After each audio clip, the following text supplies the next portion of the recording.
Hello student, आज मैं आपको दो टॉपिक हैं जिनको इस वीडियो के द्वारा समझाऊंगा। ये दोनों ही टॉपिक जो हैं वो आपके बोर्ड एग्ज़ाम में भी क्रॉस के अकॉर्डिंग आते हैं।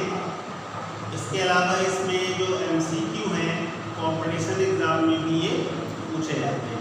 ठीक है, तो आज का जो पहला टॉपिक है वो है पॉलीहाइब्रिड क्रॉस। इसको हम लोग क्या बोलेंगे? Polyhybrid cross. देखो अभी तक तुम लोगों ने जो पढ़े क्रॉस, उसमें एक मोनोहाइब्रिड था, उसके बाद डाईहाइब्रिड। मोनोहाइब्रिड में हम कितने कैरेक्टर लेते थे? 1 सिंगल, और डाईहाइब्रिड में कितने लेते थे? 2।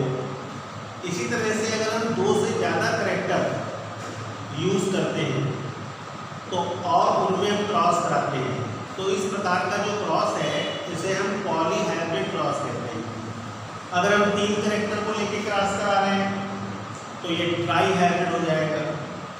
अगर 4 कैरेक्टर लेके करा रहे हैं तो टेट्राहाइब्रिड हो जाएगा। अगर 5 कैरेक्टर लेके करा रहे हैं तो पेंटाहाइब्रिड हो जाएगा। समझ गए? तो यहाँ पर जो आपके पॉलीहाइब्रिड क्रॉस है इसमें हम आपको एक क्रॉस बता रहे हैं ट्राईहाइब्रिड। देखो नाम से ही जाहिर है कि इसमें जो कैरेक्टर यूज होंगे वो कितने होंगे? 3। और ये तीनों ही कैसे होंगे? युग्म विकल्पी होंगे, यानी कि अपोजिट फॉर्म में होंगे।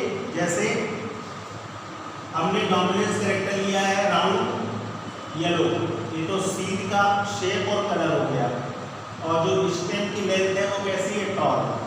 तो राउंड येलो टॉल, ये 3 कैरेक्टर हो गए। राउंड का कैपिटल R, येलो का स्मॉल कैपिटल Y और टाल का कैपिटल T।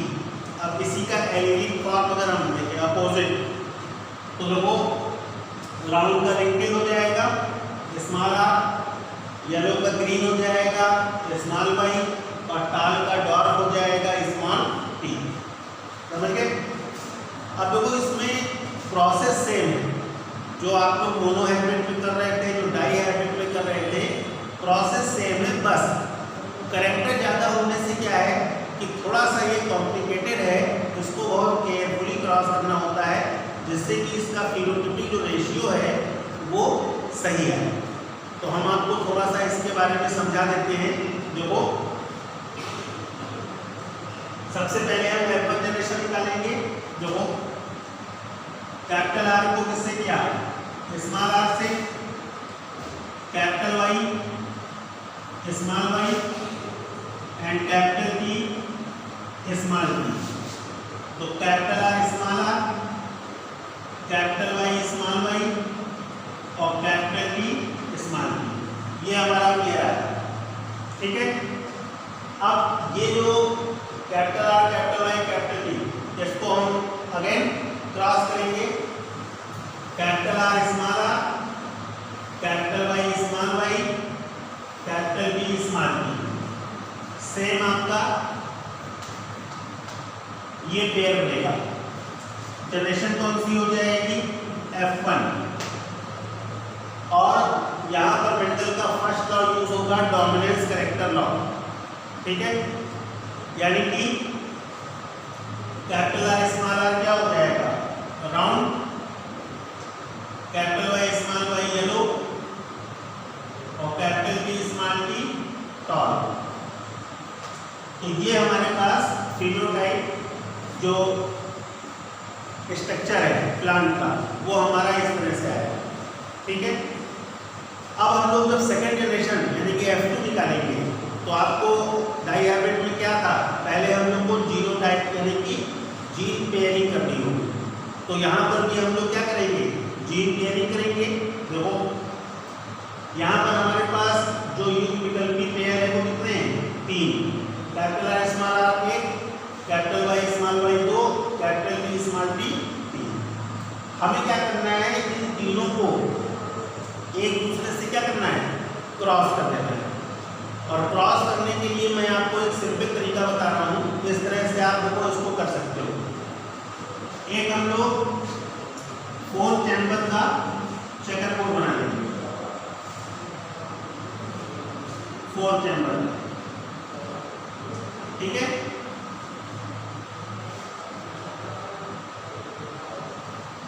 इस तरह से पहला pair capital R small R, इसको आपने यहाँ रख दिया। दूसरा कैपिटल वाई स्मॉल वाई, इसको यहाँ रख दिया। तीसरा कैपिटल टी स्मॉल टी। इस तरह से आप पेयर रख लेंगे, ठीक है। अब आपको क्या करना है, तो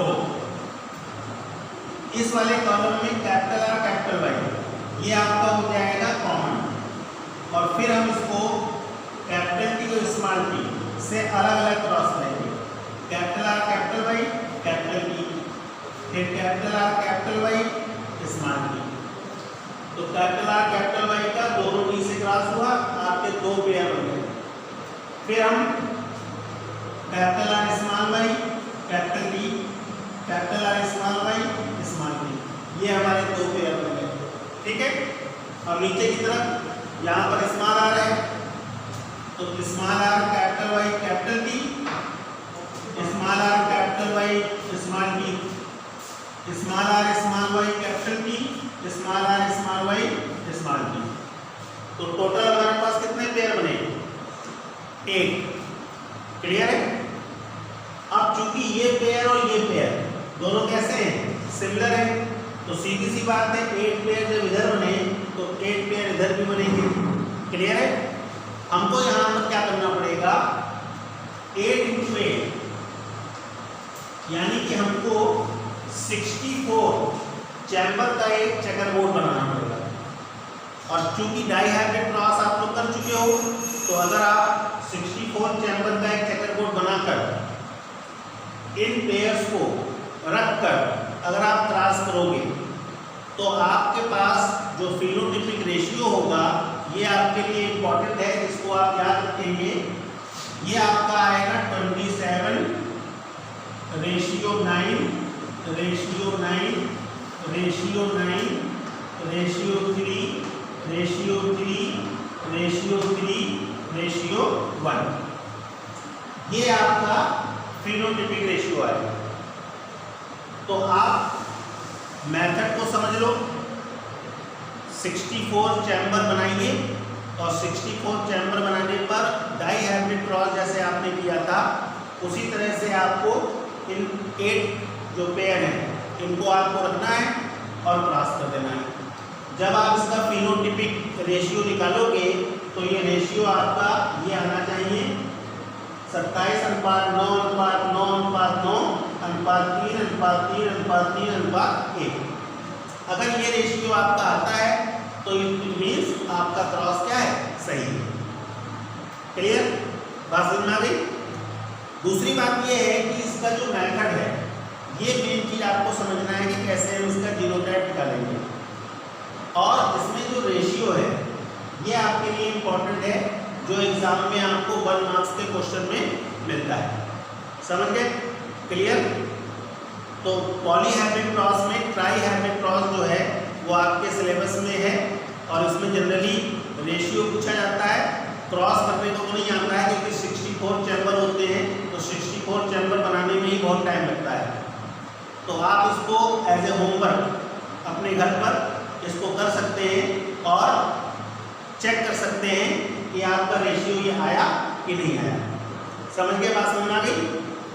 सिंपली वे में आपको 64 चैम्बर ऐसे करके बनाने हैं, इस तरह से 64 चैम्बर ऐसे बन जाएंगे। फिर 1 2 3 4 5 6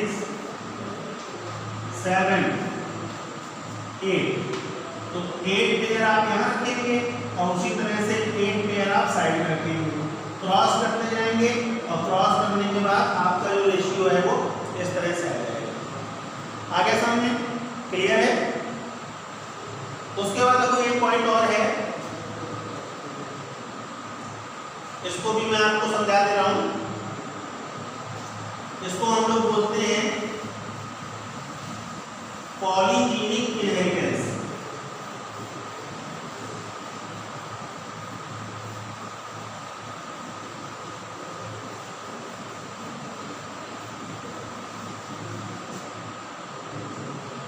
ये जो पॉइंट है आपका, ये कहलाता है पॉलीजीनिक इनहेरिटेंस।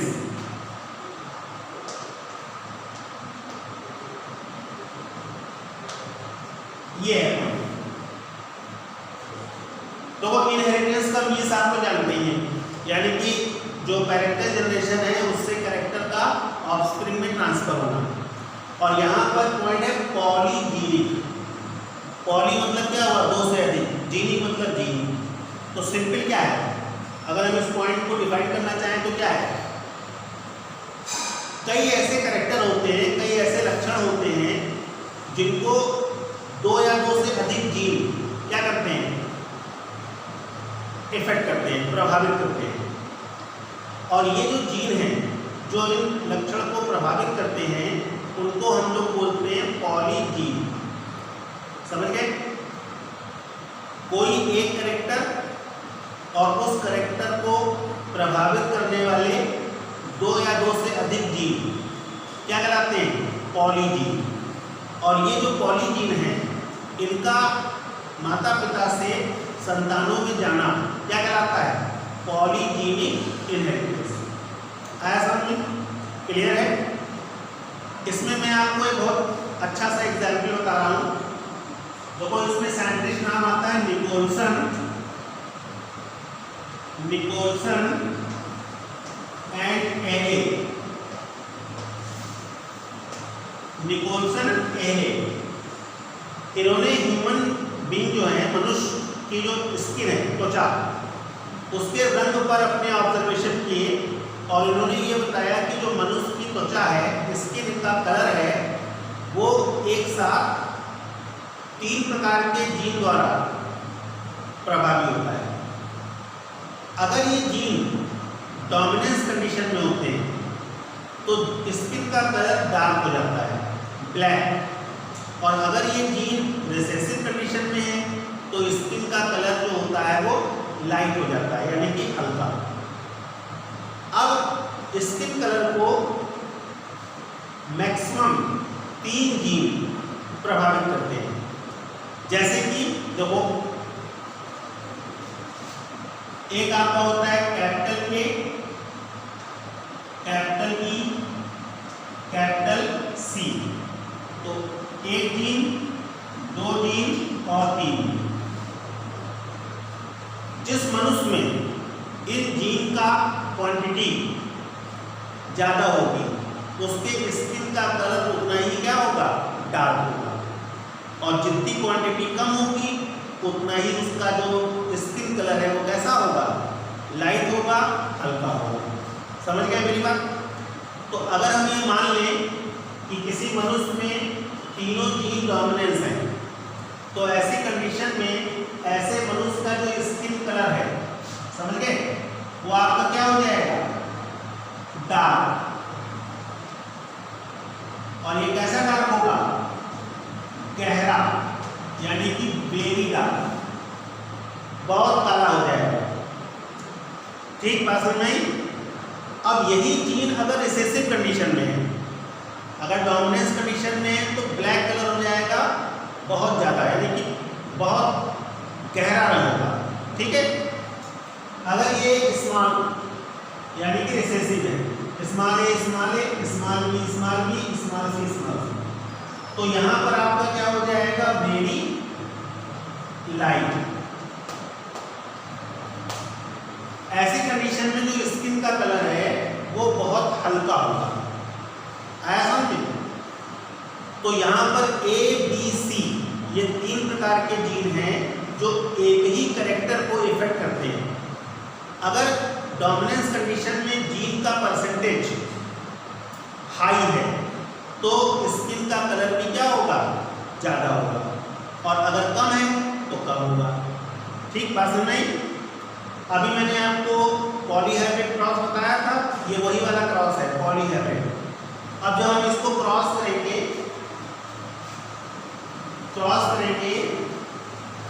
तो इसका जो होमो हेटेरोजाइगस कंडीशन है, capital A small A, capital B small B, capital C small C, ये आपका आएगा F1 में। ठीक है? इनको हम लोग क्या बोलेंगे, इंटरमीडिएट। ये आपके हो जाएंगे इंटरमीडिएट। और इंटरमीडिएट का मतलब क्या हुआ, ना ज्यादा गहरे रंग के और ना ज्यादा हल्के रंग के, मध्य के, उसको मध्य रूपी बोलते हैं, मध्य रूपी। आगे समझ में। अब सेम कंडीशन जैसे मैंने आपको अभी बताया, capital T small T, capital R small R, उसी तरह से यहाँ पर भी अगर हम इन तीनों जीन का क्या कर लें, जीनोटाइप निकाल लें, तो जीनोटाइप निकालने पर इसमें भी कितने 8 पेयर बनेंगे। इसमें भी क्या होंगे 8 पेयर बनेंगे। देखो capital A capital B common ले लेंगे। सबसे पहले कैपिटल सी फिर स्मॉल सी, हो गया, क्लियर है। फिर capital A small B common ले लेंगे, ठीक, कैपिटल सी स्मॉल सी, ये 4 पेयर बने, क्लियर। अब स्मॉल ए स्मॉल बी,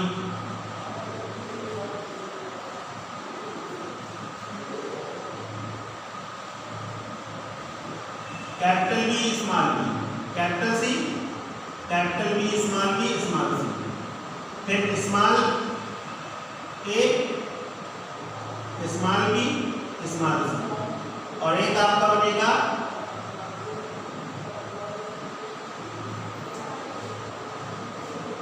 ठीक है।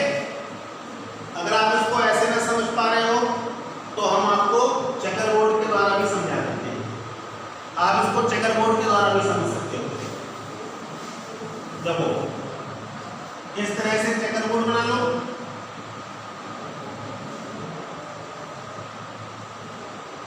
ठीक। सबसे पहले आपने कैपिटल ए स्मॉल ए रख दिया, कैपिटल बी स्मॉल बी, और यहाँ पर कैपिटल सी स्मॉल सी। अब कैपिटल ए और बी कॉमन ले लिया, सबसे पहले कैपिटल सी फिर स्मॉल सी। अब इन दोनों को small A capital B capital C small C, हो गया। अब इसको ले लो, capital A small B capital C, capital A small B small C, फिर इसको small A small B capital C, small A small B small C, 2 2 4 2 6 तो 8 pair बन गए सेम। अब उसी तरह से 8 गुणे 8 कितने चैम्बर बनेंगे 64। यहाँ पर भी आपको क्रॉस करने की आवश्यकता नहीं है, ना ही आपसे क्रॉस पूछा जाएगा। बस आपको ये समझ लेना है कि अगर हमको क्रॉस करना है तो क्रॉस करने का मेथड क्या है। तो मैं आपको यहाँ पर मेथड बता रहा हूँ। 8 पेयर इधर बनेंगे, 8 पेयर इधर बनेंगे, 2 पेयर बनेंगे, 64 चैम्बर बनाइए, क्रॉस कर दीजिए। अब यहाँ पर बात आती है इसकी रेशियो की, वो आपके लिए इंपॉर्टेंट है। देखो इसका जो रेशियो बनेगा वो आपका बनेगा 1:6 15 20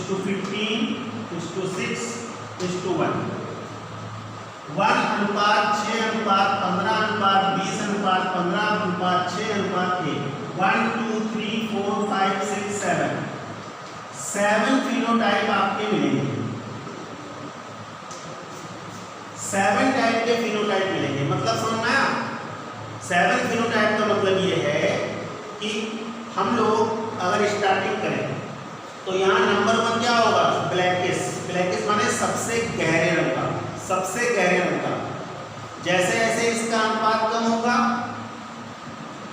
ठीक, गहरे से कम हल्का, फिर और हल्का, और फिर ये आ जाएगा इंटरमीडिएट। ये इंटरमीडिएट हो गया। और इंटरमीडिएट से घटते क्रम में हल्का हुआ और हल्का हुआ और ये हो गया सबसे हल्का। तो ये हो जाएगा सबसे गहरा, ये हो जाएगा सबसे हल्का, ये हो जाएगा इंटरमीडिएट, और ये सब आपके हो जाएंगे क्या संकर। आया समझ में? क्लियर है? तो इस तरह से अगर हम इसका रेशियो देखें तो अगर हम इस रेशियो को एक ग्राफ के रूप में देखें, एक ग्राफ के रूप में, तो वो इस तरह से ग्राफ बना सकते हैं। पहले पे आपका नंबर 1 है, फिर नंबर 6 है, फिर नंबर 15 है, फिर नंबर 20 है, फिर आपका 15 है, फिर आपका 6 है और फिर आपका 1 है। तो अगर आप इसको एक ग्राफ के रूप में देखें तो ये एक बेल यानी कि घंटी नुमा संरचना में हमें प्राप्त होता है। तो इसका जो होलोग्राफिक ग्राफ है अगर हम उसको चेक करें तो इसका जो शेप है वो किसके समान होगा? Bell like. आया समझे? तो पॉलीहाइब्रिड क्रॉस और पॉलीजेनिक इनहेरिटेंस ये दो टॉपिक हैं जो मैंने आपको बताए हैं। इनमें खास तौर पे जो इसका रेशियो है और इसका जो मेथड है ये आपको ध्यान से समझ लेना है, ये आपके लिए इम्पोर्टेंट है। ठीक है, ओके, थैंक्स।